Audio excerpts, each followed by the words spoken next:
ઊંધિયાને ટક્કર મારે તેવું દાણા મુઠિયાનું શાક બહુ ચટપટું ટેસ્ટી ડિટેલ રેસીપી મેં સાઈડમાં આપેલી છે.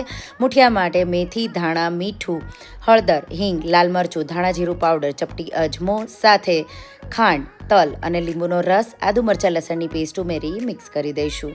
હવે ઘઉંનો લોટ, જુવારનો લોટ, બેસન, રવો, થોડું તેલ ઉમેરી, ચપટી ખાવાના સોડા ઉમેરી આ રીતે નાના નાના મુઠિયા વાળી લઈશું અને એને મીડિયમ ફ્લેમ પર તળી લઈશું.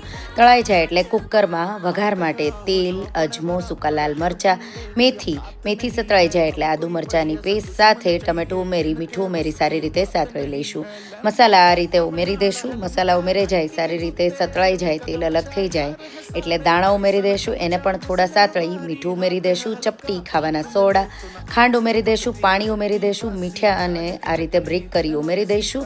2 વિસલ કરી અને મુઠિયા ઉમેરી દઈશું અને શાક તૈયાર છે. ગરમ ગરમ પરાઠા સાથે સર્વ કરો.